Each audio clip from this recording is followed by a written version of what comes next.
कैसे हैं? ठीक ठाक है, फिट फाट है आप लोग। मैं उम्मीद करता हूँ कि आप सब खैरियत से होंगे। We are finally back with other live streaming तो नहीं बल्कि खैर रिकॉर्डेड लेक्चर। और आज की इस वीडियो में हम बात करने जा रहे हैं चैप्टर नंबर 4 ऑफ ईएम। और आज की इस वीडियो में we will be discussing about the most important and the exercise questions of chapter number 4। और मैं ये चीज़ आप लोगों को गारंटी से और श्योरिटी के साथ कह सकता हूँ कि अगर आप इस वीडियो को एक दफ़ा भी अच्छे तरीके से सुन लेते हैं, ये बात मैंने कंट्रोल्स में भी की थी और इसका रिजल्ट आप लोगों के सामने। खैर, अगर आप इस वीडियो को अच्छी तरीके से देख लेते हैं तो चैप्टर नंबर 4 से रिलेटेड आप लोगों के पास कोई भी डाउट्स नहीं रहेंगे बाकी, और आप लोग चैप्टर नंबर 4 के चीते और माहिर बन जाएंगे। तो खैर चलते हैं लैपटॉप की स्क्रीन की तरफ और देखते हैं कि चैप्टर नंबर 4 में हमारे पास कौन कौन सी चीजें हैं। Keep this thing in mind कि अगर एक फार्मूला एक सिनेरियो के लिए, ये एक सिनेरियो के लिए फॉर एग्जांपल एक पर्टिकुलर फार्मूला है, तो वही फार्मूला दूसरे सिनेरियो के लिए चेंज होगा। सो लिहाजा अपने दिमागों को खोल के ये वीडियो देखना ताकि तुम लोगों की चीजें क्लियर हो जाएं। सो बढ़ते हैं लैपटॉप की स्क्रीन की तरफ और देखते हैं जी। बिस्मिल्लाहिर्रहमानिर्रहीम। सबसे पहला क्वेश्चन जो हमारे पास स्क्रीन पर है वो है क्वेश्चन नंबर 4.6। अच्छा जी, क्वेश्चन नंबर 4.6 में वो ये कह रहा है कि the internal generated voltage EA of a Y connected 3 phase synchronous generator is 14.4 kilovolt. अच्छा, and the terminal voltage VT is 12.8 kilovolt. यानी कि हमें EA पता है जो कि इंटरनल जनरेटेड वोल्टेज होती है, और हमें VT भी पता है। हमें सिंक्रोनस रिएक्टेंस भी पता है। सिंक्रोनस रिएक्टेंस का मतलब होता है XA, ठीक है। और हमें इसके साथ साथ आर्मेचर रेजिस्टेंस भी पता है। आर्मेचर रेजिस्टेंस का मतलब होता है RA, ठीक है। और आर्मेचर रेजिस्टेंस वो कह रहा है इग्नोर है, ठीक हो गया जी। ए पार्ट में वो ये कह रहा है कि if the torque angle of the generator partial मैं इसको थीटा कहूंगा, ठीक है। Theta is 18 degree. How much power is being supplied by this generator at a current time. यानी कि हमने पावर निकालनी है, हमें पार्शियल गिवन है, हमें VT गिवन है, हमें EA गिवन है और हमें XS गिवन है। अब यहां पर जो 4.6 वाला क्वेश्चन है बेसिकली डेल्टा कनेक्टेड है, इट्स नॉट वाई कनेक्टेड। सो हम इसको करते हैं डेल्टा कनेक्टेड।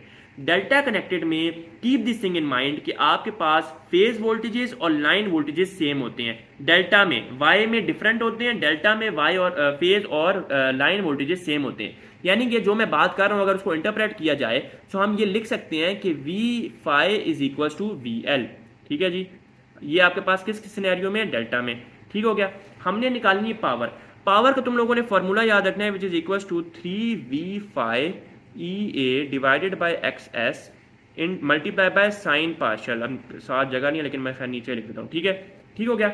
हमें पार्शियल की वैल्यू गिवन है 80, हमें EA की वैल्यू गिवन है 14.4, हमें V5 की भी वैल्यू गिवन है 12.8 क्योंकि डेल्टा दोनों सेम होंगे, और हमें XS की भी वैल्यू गिवन है जो कि आपके पास है 4 ओम, ठीक हो गया। अब नीचे जाके देखते हैं कि जो मैं कह रहा हूँ वो सही कह रहा हूँ या नहीं कह रहा।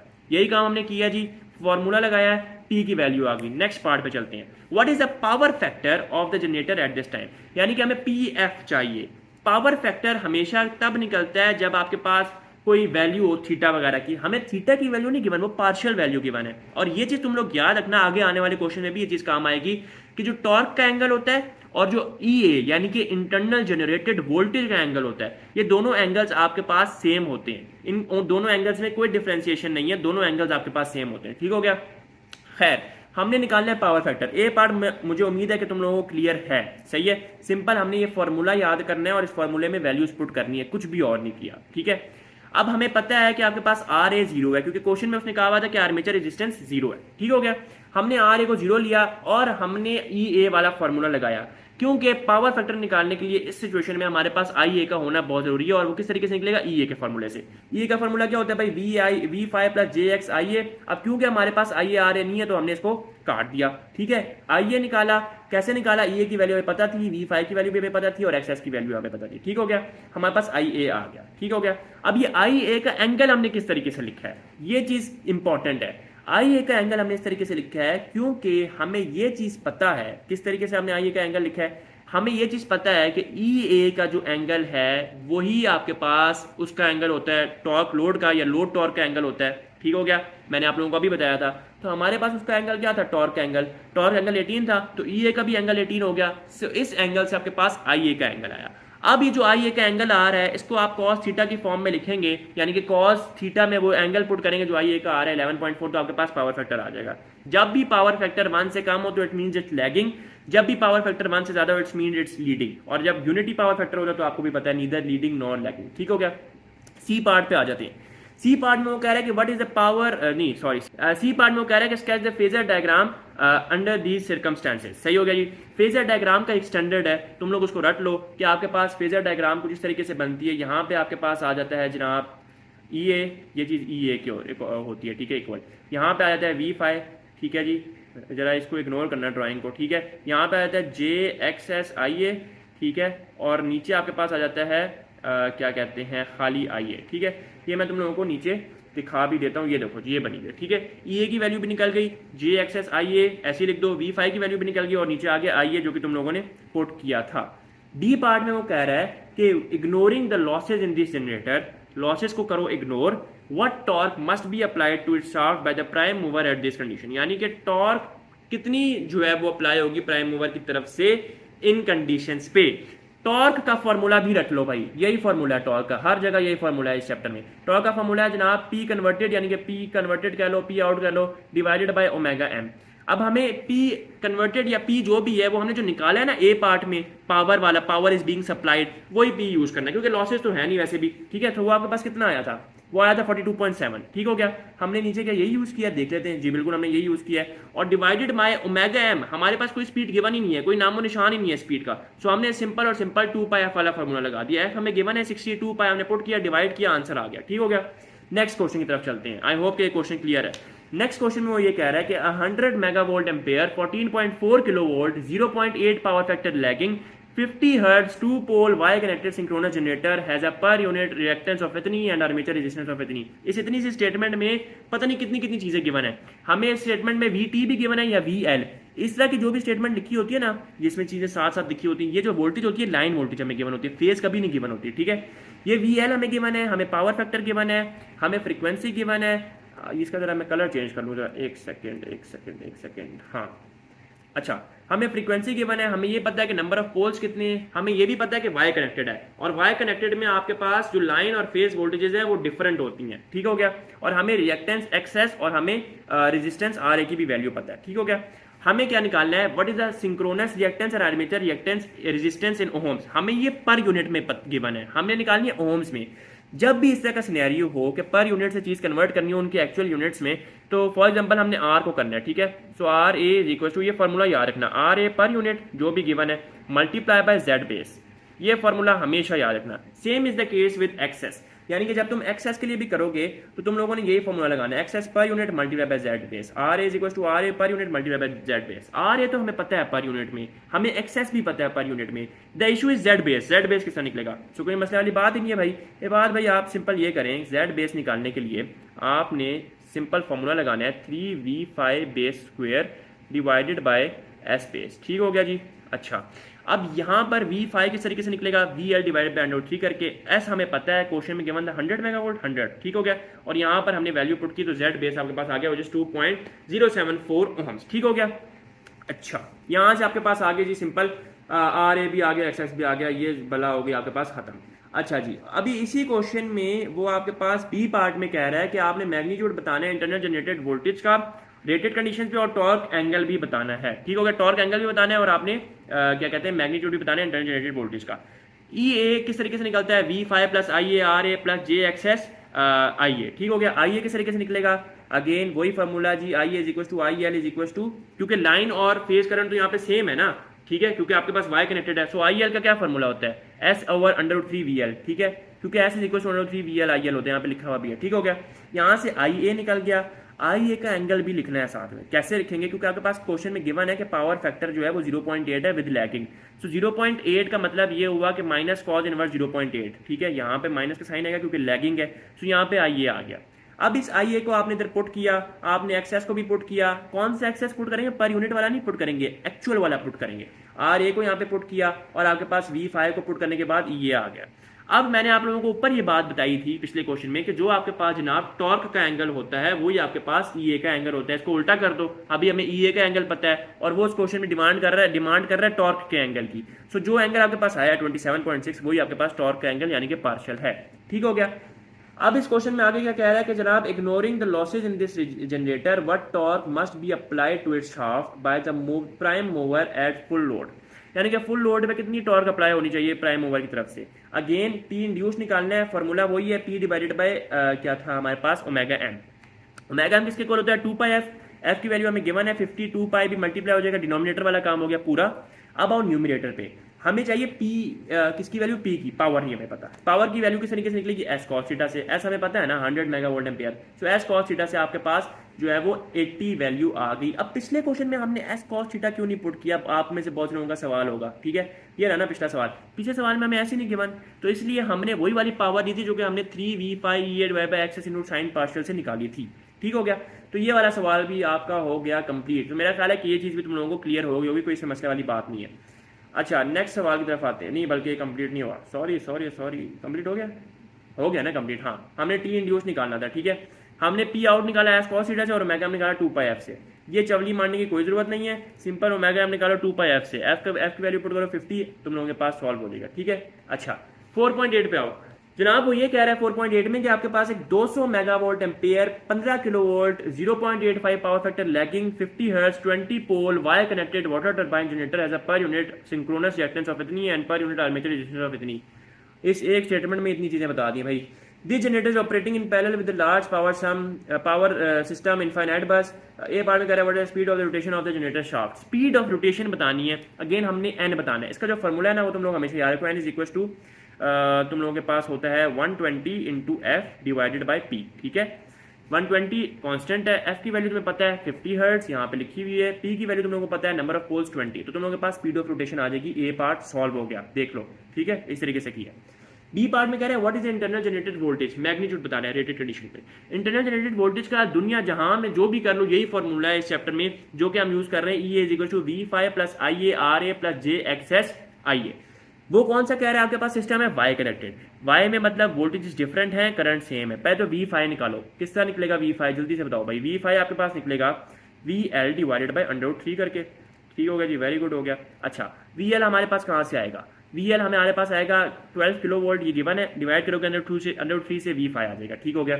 अब हमें ये भी पता है कि लाइन और फेज करंट सेम है, IL सेम है IA के, और IA किस तरीके से निकलता है, S डिवाइड बाई √3 VL करके, S भी हमें पता है, और √3 VL करेंगे डिवाइड, तो आपके पास आ जाएगा IA।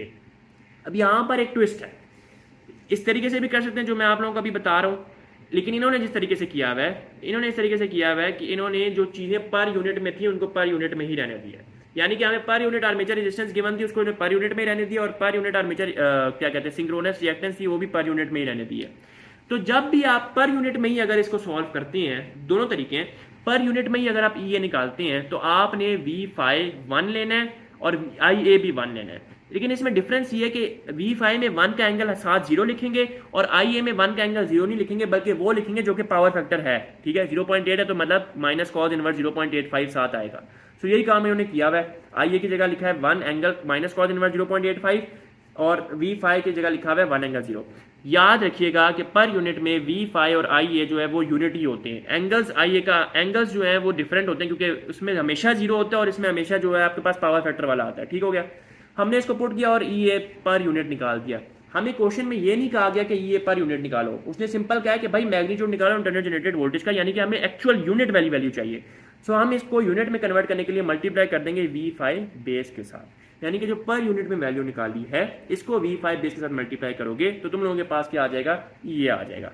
तो मैं तुम लोगों को वही बात की थी कि जो भाई टॉर्क का एंगल होता है वही EA का एंगल होता है, जो EA का एंगल होता है वही टॉर्क का एंगल होता है। तो वही बात निकल आई कि हमने टॉर्क का एंगल निकालना है सी पार्ट में और वो निकल गया 24.55, ठीक है। डी पार्ट में वो ये कह रहा है कि हमने RA और XS की एक्चुअल वैल्यू चाहिए। हमें क्वेश्चन में पर यूनिट की वैल्यू गिवन थी, मैं क्वेश्चन भी तुम लोगों को पढ़ा देता हूँ। उसमें वो कह रहा है कि what are the values of the synchronous reactance and armature reactance in ohm, units में चाहिए।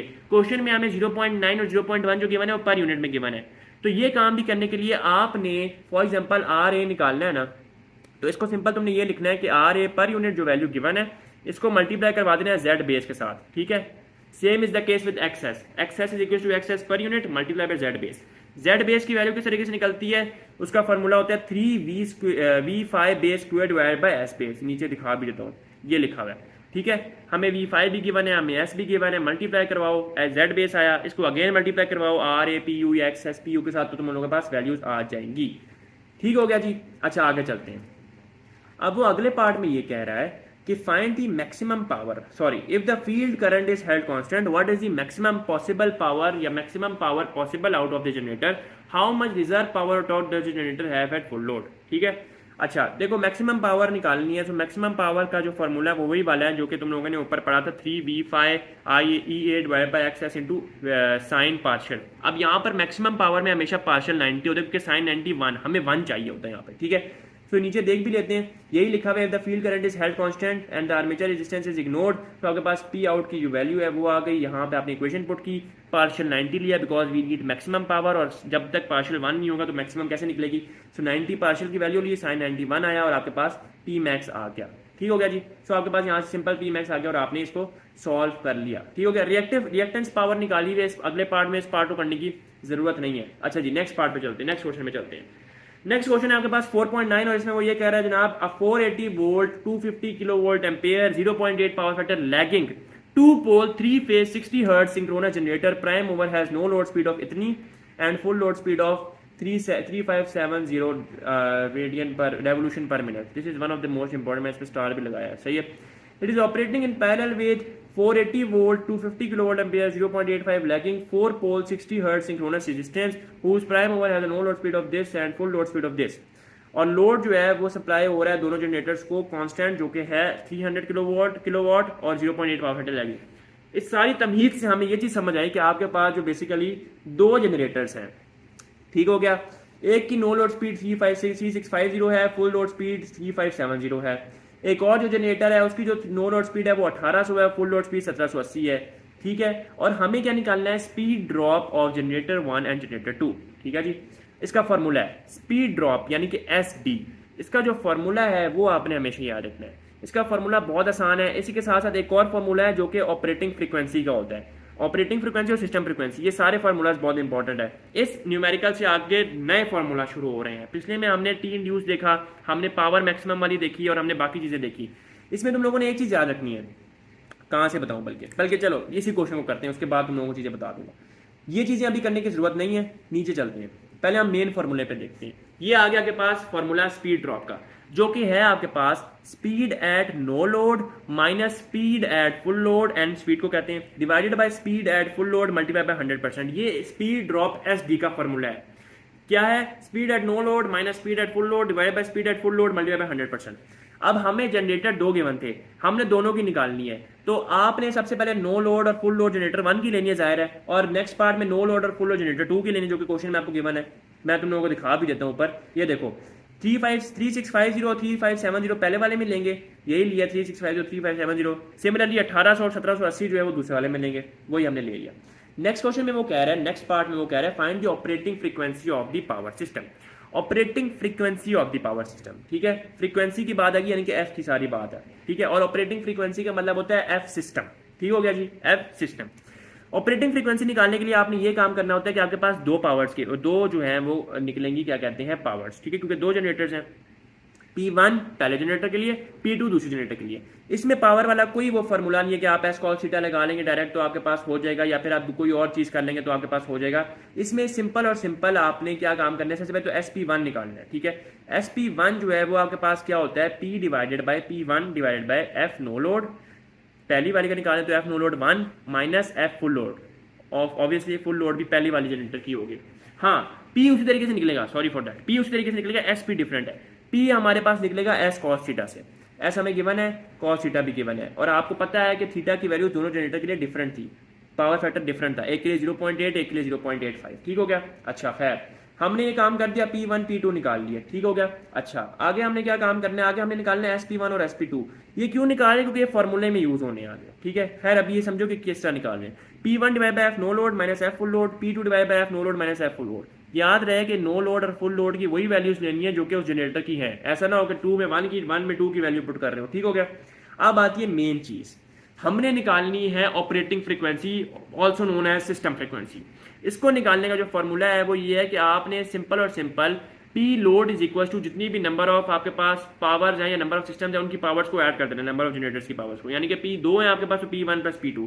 लोड आपको पता है कि कितना था, 300 किलोवोल्ट, क्वेश्चन में लिखा हुआ था कि supplied by the load of इतने किलोवोल्ट, ठीक हो गया, ये आपको पता है। P1 की जगह आपने वैल्यू पुट की, SP1 is equal to SP1 into F no load 1 minus F S system, ये याद रखनी है फॉर्मूला। P का फॉर्मूला आपके पास जो ऊपर हमने निकाला P1 और P2, ठीक है, वो तो चलो ठीक है, हमने निकाल लिया, ये फुल लोड के लिए निकाला था हमने, ठीक हो गया। खैर, अब हमने P1 और P2 जो निकालना है वो हमने इस फॉर्मूला से निकालना है, SP1 F no load minus F system, इसी तरह P2 का निकलेगा SP2 F no load minus F system, ठीक हो गया। अगेन मैं तुम लोगों को ये चीज़ बता रहा हूँ कि हमने ऊपर जो P1 और P2 निकाले हैं वो फुल लोड के लिए निकालने हैं, ठीक है। मैं खुद ये देख के थोड़ा सा कंफ्यूज हो गया था, खैर हमने वो फुल लोड के लिए निकालने हैं, ठीक है। हमने जो P1 और P2 जो मेन फार्मूले में यूज करने होते हैं उनका फार्मूला यही है, SP into F no load minus F system. हमने एफ सिस्टम निकालना है, हमने सिंपल और सिंपल क्या काम किया, वैल्यूज पुट की, एफ सिस्टम को एक साइड पे किया, एफ सिस्टम आ गया आपके पास 59.63, ये कॉमन शॉमन लेके सारा काम शाम कर दिया। अच्छा, सी पार्ट में अब क्या कह रहे हैं। अच्छा, अभी तक तुम लोगों ने नोट किया होगा 200 और 212.5 कहीं भी हमने पुट नहीं किया और करने की जरूरत भी नहीं है, ठीक है, इसको कहीं आगे यूज कर रहे होंगे। हाँ, find the power being supplied by each of the generator in this system. अब हमने हर जनरेटर की अलग-अलग पावर बतानी है, यानी कि P1 और P2 अलग-अलग बताना है। अभी हमने ऐड करके बताया था।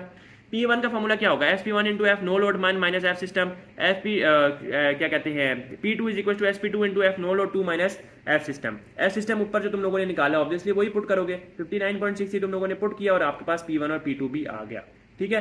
डी और ई पार्ट करने की कोई जरूरत नहीं है because it is related to theory, so D और ई पार्ट में कुछ करने की जरूरत नहीं है। अच्छा जी, आगे चलते हैं नेक्स्ट क्वेश्चन में। भाई क्लास हो गया मेरा। खैर, अगले सवाल में क्या कह रहा है जी, किधर गया ये 4.10 सवाल में वो ये कह रहा है कि भाई आपने ये बताना है कि 3 फिजिकली आइडेंटिकल सिंक्रोनस जनरेटर्स हैं जो कि पैरेलल में ऑपरेट किए जा रहे हैं और इनकी जो फुल लोड रेटेड है वो जो जिस लोड पे ऑपरेट हो रहे हैं वो 100 मेगावाट है, 0.8 पावर फैक्टर लैगिंग, ठीक है। ये सब के लिए 0.8 power factor lagging, keep this thing in mind.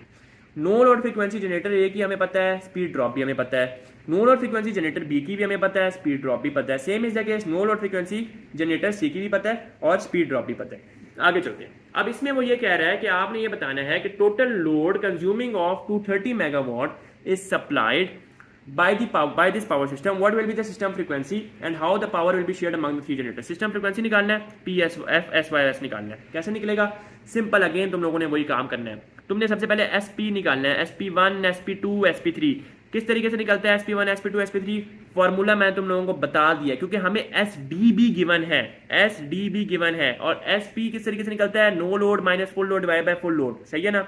अच्छा, SP किस तरीके से निकलता है, P divide by F no load minus F full load, sorry ऊपर फुल लोड नहीं आता, P divide by F no load minus F full load, सही है। अच्छा, खैर हमने यहाँ पर जो है SP1 वाला फार्मूला लगाना है, SP2 वाला फार्मूला लगाना है और SP3 वाला फार्मूला लगाना है, यहाँ पे इन्होंने लगाया हुआ भी है, ठीक है। लेकिन मसला ये है कि हमारे पास चीजें नहीं है सारी। कैसे, देखो SP1 is equal to P divide by F no load 1 minus F full load 1। हमें नो लोड तो पता है 61 है, हमें P भी पता है 100 है, लेकिन अब हम जो वैल्यू है वो कैसे पुट करेंगे, मसला ये किसी वैल्यू फुल लोड की वैल्यू निकालने के लिए तुम्हें फार्मूला याद होगा कि हमने SD वाला फार्मूला जो है वो यूज, SD भी तो हमें गिवन है ना, जो कि है 3, 3.4, 2.6। ऑब्वियसली अब इस SD भी तो कहीं इस्तेमाल करना है, ठीक है। अच्छा, अब देखो हमने इसको किस तरीके से किया है, ठीक है, तरतीब से लेके चलते हैं। हमें चाहिए सिस्टम की फ्रीक्वेंसी। तुम लोगों को पता है कि सिस्टम की फ्रीक्वेंसी निकालने के लिए हमें P लोड का फॉर्मूला चाहिए होता है, which is P1 plus P2 plus P3। जितनी भी पावर्स हैं उनको बेसिकली ऐड करना होता है ना, ठीक है। सो आपने सिंपल यहाँ पे पुट किया SP1 SP2 SP3 वाला फॉर्मूला लगाया। SP1 निकालने के लिए हम फॉर्मूला लगाएंगे P divide by F no load minus F full load. F full load नहीं है हमारे पास। SD का क्या फॉर्मूला होता था, F no load minus F full load divide by F full load. यहां से तुम लोगों के पास आएगा F full load. Same is the case दोनों, बाकी दोनों के लिए, यानी कि P1 का भी ऐसे ही आएगा, P2 का P3 का भी ऐसे ही आएगा। आगे एफ फुल लोड, क्योंकि तुम्हें SD गिवन है ना और एफ नो लोड भी गिवन है, ठीक हो गया, ये तीनों आ गए SD2 SD3 करके। अब मैं जरा नीचे जाता हूँ। अच्छा, फास्ट फॉरवर्ड करके जब मैं नीचे आया तो हमें P लोड की वैल्यू 230 मेगावाट, ये कहाँ से आई P लोड की वैल्यू 230 मेगावाट, ये भी देख लेते हैं, क्वेश्चन में गिवन थी बाय दी वे, लेकिन मैं तुम लोगों को दिखा देता हूँ। ये देखो, if the total load consisting of 230 megawatt, ठीक हो गया। अच्छा, अब जरा नीचे चलते हैं। ये पता लग गया हमें SP1 SP2 SP3 तीनों की वैल्यूज भी पता लगी। एफ नो लोड क्वेश्चन में गिवन था, फुल लोड हमने निकाल लिया। SP1 SP2 SP3 कैसे निकाला, P डिवाइडेड बाय क्या कहते हैं full load minus no load करके, ठीक हो गया। अच्छा, no load minus full load करके यहाँ उन लोगों के पास एफ सिस्टम आ गया। और उसने इसी पार्ट में ये भी कहा था कि हर पावर की बताओ कि हर उसमें क्या क्या कंट्रीब्यूशन आ रही है, ठीक है। PA भी निकाल लिया अलग से, PB भी निकाल लिया, PC भी निकाल लिया। क्या वो यही बात कर रहा था क्वेश्चन में जो कि हमने चीजें की हैं, चलो ये भी देख लेते हैं। वो यही कहता है कि how the power be shared among all 3 generators. P1 के लिए निकालोगे SP1 into F no load minus F system करके, P2 के लिए निकालोगे और P3 के लिए निकालोगे, ठीक हो गया। अच्छा जी, नेक्स्ट हम चलते हैं अगले पार्ट पे। अगले पार्ट में क्या कह रहा है, सी पार्ट में कह रहा है is power sharing acceptable, what actions, ये करने की जरूरत नहीं है। आगे चलो 4.11 पे आओ। 4.11 में वो ये कह रहा है भाई अब पेपर मिल है, ठीक है, और it has installed 3 steam generators to provide the steam and also to use some its waste products as an energy source. Since there is extra capacity, the mill has installed 3 10 megawatt turbine generator. अब यहाँ से सारी game शुरू हो रही है। 3 generators हैं, तीनों 10 मेगावाट के हैं, ठीक है। ई जनरेटर की जो ये चीजें हैं, specifications, lagging, leading, Y connected है, ठीक है, सिंक्रोनस रिएक्टेंस भी गिवन है, एक्सएस भी गिवन है, आर ए भी गिवन है, ठीक है। और 3 जनरेटर से जनरेटर 1 और 2 की आपके पास एस पी जो है वो सेम है, स्लोप इसको कहते हैं बेसिकली, एस पी स्लोप कहते हैं, ठीक है। और जो जनरेटर 3 की स्लोप है वो आपके पास अलग है। अब क्वेश्चन शुरू होता है, वो कह रहा है if the no load frequency of each of the 3 generator is adjusted to 61, यानी कि F no load 1, F no load 2, F no load 3, तीनों की नो लोड फ्रीक्वेंसी एडजस्ट होगी 61 हर्ट्ज पे। How much power will the 3 machines be supplying when the actual system frequency is 60 hertz, यानी कि P1, P2, P3 इन तीनों powers कितनी, ये तीनों पावर्स कितनी सप्लाई कर रही है जब आपके पास एक्चुअल फ्रीक्वेंसी 60 है और आपको ये भी पता लग गया कि भाई आपके पास नो लोड फ्रीक्वेंसी 61 है। अब आपने चीज क्या निकालनी है यहाँ पर, आपको SP1, SP2, SP3 भी पता है, तो नीचे करते तो सिंपल अगर आप इसको पुट करते हैं तो मेरा ख्याल है कोई मसला नहीं होगा। ये देखें सिंपल हमने इसको पुट किया, ठीक है, और हमारे पास जो है वो इसका आंसर आ गया पी लोड। क्यों? क्योंकि वो ये कह रहा है कि आपने बताना है तीनों मशीन से कलेक्टिवली बताना है ना, will the 3 machines be supplying, इसने ईच ऑफ द 3 मशीन नहीं कहा हुआ। सो आपने simple P load is equal to P1 plus P2 plus P3 किया, P1 में रद्दा चीजें आ गई, P2 में रद्दा आ गई, P3 में रद्दा आ गई। अब एक चीज तुम लोग समझ नहीं आ रही होगी कि भाई ये 16 किस तरीके से आ रहा है। देखो 61 और 60 तो फिक्स है ना, जो कि एफ नो लोड और एफ सिस्टम है, ठीक है, तो चीजें कैंसिल आउट कभी भी नहीं होगी क्योंकि हमारे पास जो SP2 और SP3 वाली चीजें वो अलग है। And the second thing is this कि तीनों चीजें आपके पास ऐड हो रही हैं, ठीक है, तो 16 ही आंसर आएगा, ऐसा नहीं है कि आंसर 0 आएगा, आ ही नहीं सकता, ठीक है। आगे चलते हैं, what is the maximum power the 3 generators can supply in this condition without the rating of the one of the dam being exceeded, at what frequency does this limit occur, how much power does each generator supply at that point। वैसे part वैसे मेरा नहीं ख्याल कि इतना important है, लेकिन इसको देख लो। मैक्सिमम पावर जो सप्लाई हो रही है किसी भी एक जनरेटर से वो आपने सिंपल एस कॉस थीटा से निकाल लिया, क्योंकि हमें एस गिवन है 12.5 मेगावाट एम्पेयर, ये देखो, ठीक है। अगर ये गिवन ना हो तो फिर मसला होता है, लेकिन क्योंकि आपके पास एस यानी कि अपरेंट पावर गिवन है तो सिंपल उसको पुट करो, मल्टीप्लाई करो, कॉस थीटा के साथ एंगल आ जाता है, ठीक है। अब वो ये कह रहा है जनाब generator 3 will be the first to reach at that limit, ठीक है, और जनरेटर 3 की जो है वो इसने निकाल दिया आपके पास एफ सिस्टम, क्योंकि उसने कहा कौन सी जो है वो जल्दी आपके पास लिमिट रीच करेगी और उसकी आपके पास जो है वो सिस्टम फ्रीक्वेंसी भी बताएं। अब जनरेटर 3 जो है वो कैसे कर रही है आपके पास लिमिट को रीच, सही है, ये चीज इंपॉर्टेंट है नोट करना, ठीक है, क्योंकि आपके पास जनरेटर 3 यानी कि SP3 बड़ा आ रहा है, SP1 और SP2 तो सेम ही है, इसी वजह से आपके पास जनरेटर 3 जो है वो जल्दी इस लिमिट को क्रॉस या रीच कर जाएगी और आपने उसका कोरेस्पॉन्डिंग एफ सिस्टम भी निकाल दिया, ठीक हो गया। और इसी के साथ साथ SP1 और P2 के लगा निकाल लो, तो ये क्वेश्चन आपका जो है यहाँ पे खत्म होता है। इस पार्ट को करने की कोई जरूरत नहीं है, जो आपके पास क्वेश्चन नंबर इसका जो पार्ट C है, ठीक है। अच्छा आगे चलते हैं, अब आ जाते हैं हम 4.13 वाले पे।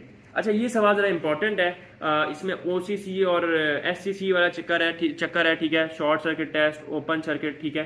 अच्छा इसमें वो ये कह रहा है कि 25 मेगावाट एम्पेयर है, 12.2 किलोवाट और 0.9 पावर फैक्टर लैगिंग है, 3 phase 2 pole Y connected 60 hertz synchronous generator है, ठीक है, और इसकी एयर गैप वैल्यू और ये सारी चीजें आपको गिवन है। इन क्वेश्चंस में एक चीज याद रखना कि जब भी तुम लोगों के पास अनसैचुरेटेड चीज निकालनी हो, अनसैचुरेटेड रिएक्टेंस, ठीक है, कोई भी चीज हो अनसैचुरेटेड हो अगर, तो तुम लोगों ने एयर गैप वाली वोल्टेज लेनी है, और अगर वही चीज तुम लोगों के पास सैचुरेटेड में आ जाए तो तुम लोगों ने लाइन वोल्टेज लेनी है, ठीक है। आई अगेन रिपीट कि तुम लोगों के पास अगर अनसैचुरेटेड है तो तुम लोगों ने क्या लेनी है, एयर गैप वाली लेनी है, और अगर तुम लोगों के पास सैचुरेटेड है तुम लोगों ने लाइन वाइन लेनी है, ठीक है।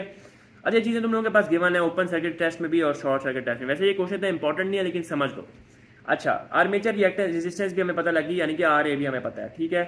अच्छा जी, find the unsaturated synchronous reactance in ohms per phase and ohms per unit, यानी कि हमें एक्सएस भी निकालना है और एक्सएस पर यूनिट भी निकालना है। एक्सएस का फॉर्मूला तुम लोगों को याद होगा, जो पीछे भी हमने पढ़ा था, हमने पीछे किसी क्वेश्चन में नहीं किया, चलो मैं तुम लोगों को यही बताता हूँ। एक्सएस का जो फॉर्मूला होता है वो होता है आपके पास V डिवाइडेड बाय IA, हमें शायद पीछे नहीं किया, खैर V किस तरीके से निकलेगा, देखो V हमें पता है कि Y कनेक्टेड है और Y कनेक्टेड में वोल्टेज सेम होती है, तो 12.2 को कन्वर्ट कर लोगे √3 से डिवाइड करके, ठीक हो गया। अब आई ए किस तरीके से निकलेगा, एक और तरीका भी है लेकिन मैं तुम लोगों को पहले ये समझा दूँ। आई ए इस तरीके से निकलेगा कि आपने एयर गैप वोल्टेजेस में से भी कोई भी वोल्टेज उठा लो, यानी कि फॉर एग्जाम्पल मैंने 17.5 उठा ली। अब 17.5 के कॉरेस्पॉन्डिंग देखो कि फील्ड करंट और आर्मेचर करंट कितना आ रहा है, वो आ रहा है 365 और आर्मेचर करंट आ रहा है 1190। तो सिंपल यहाँ पे वैल्यू पुट कर दोगे एक्स आ जाएगा। मुझे अब ये थोड़ा सा मिक्स हो गया कि हमने एक्स V5 की वैल्यू कौन सी पुट करनी है, जो हम यहाँ पे लेते हैं, हाँ जो हम यहाँ से चूज कर रहे हैं उसी की पुट करनी है। और बेसिकली ये लाइन वाली वोल्टेज है, ठीक है, जितनी भी वोल्टेज आपको गिवन होती है क्वेश्चन में ज़्यादातर वो लाइन ही होती है। सो हमने इसको V5 में कन्वर्ट किया, इन्होंने 18.3 लिया था, इन्होंने इसको V5 में कन्वर्ट किया और आपके पास जो है वो इसका आंसर आ गया। ठीक है, अब आगे चलते हैं। इसी तरह से कॉरेस्पॉन्डिंग आई ए भी आ गया, एक्सेस आ गया। अब इसको आपने पर यूनिट से ओरिजिनल में कन्वर्ट करना है, इन यूनिट्स में लेके आना है, यानी कि ओम्स के यूनिट्स में लेके आना है।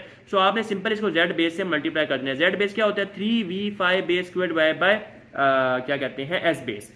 एस बेस भी गिवन है, V5 आप कौन सा लेंगे, क्वेश्चन वाला लेंगे, ठीक है, उसको कन्वर्ट कर लेना 12.2 डिवाइड बाय 3 करके। ठीक है, यहाँ से हमने पुट किया, जेड बेस आ गया हमारे पास। अब अल्टीमेटली एक्सेस पर यूनिट भी आ गया। ठीक है, अब बी पार्ट में वो कह रहे हैं यही काम सैचुरेटेड के लिए करना है। सैचुरेटेड मैंने आप लोगों को बताया था कि लाइन वाली वैल्यूज लेनी है, लाइन वोल्टेज। अब यही काम करना है लेकिन एयर गैप वाली वोल्टेज को हटा के अब लाइन वोल्टेज लेनी है। ठीक है, सो ये मैं अब तुम लोगों को करवा नहीं रहा, तुम लोगों को समझ आ गया कि क्या करना है। ठीक है जी, अच्छा सेम इज द केस, हमने सी पार्ट, डी पार्ट और इसी तरह बाकी पार्ट्स भी करने हैं। लेकिन इसमें मैं ये चीज़ अगेन आप लोगों को बता दूं, it's not too much important. जो मेन चीज़ इंपॉर्टेंट थी अनसैचुरेटेड और सैचुरेटेड से रिलेटेड, वो मैंने तुम लोगों को बता दिया। By the way I will also share this PDF, तो तुम लोग इसमें से डिटेल में से चीज़ें भी देख सकते हो। ठीक हो गया। अच्छा, इस क्वेश्चन पे आओ। अब वो ये कह रहा है during a short circuit test a wire connected synchronous generator produces 100 ampere of short circuit armature current per phase at a field current of इतने। At the same field current the open circuit line voltage is measured to be इतने।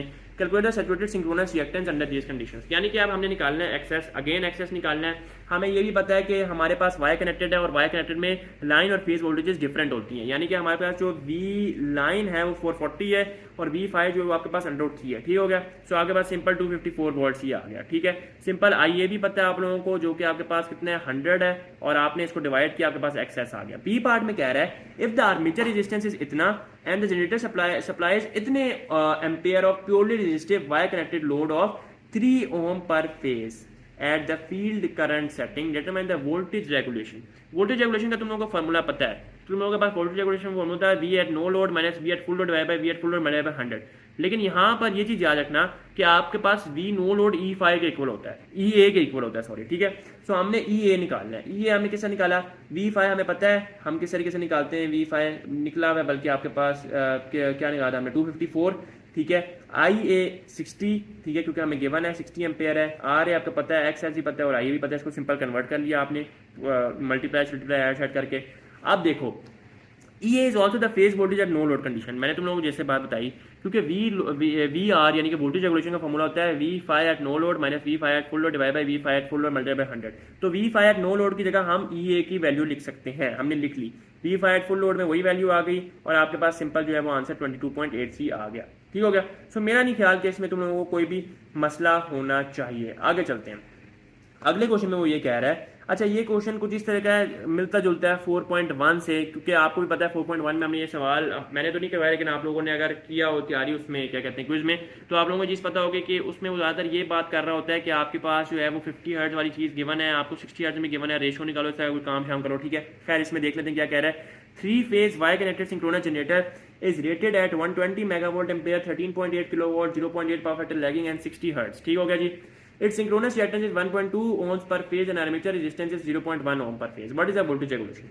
Again वही काम है, आपके पास सारी चीजें given है। Y connected है, सबसे पहले तो VL को V5 में कन्वर्ट करो। आपके पास जो है वो क्या क्या चीजें गिवन है, XS भी गिवन है, आपके पास RA भी गिवन है, IA निकालना पड़ेगा।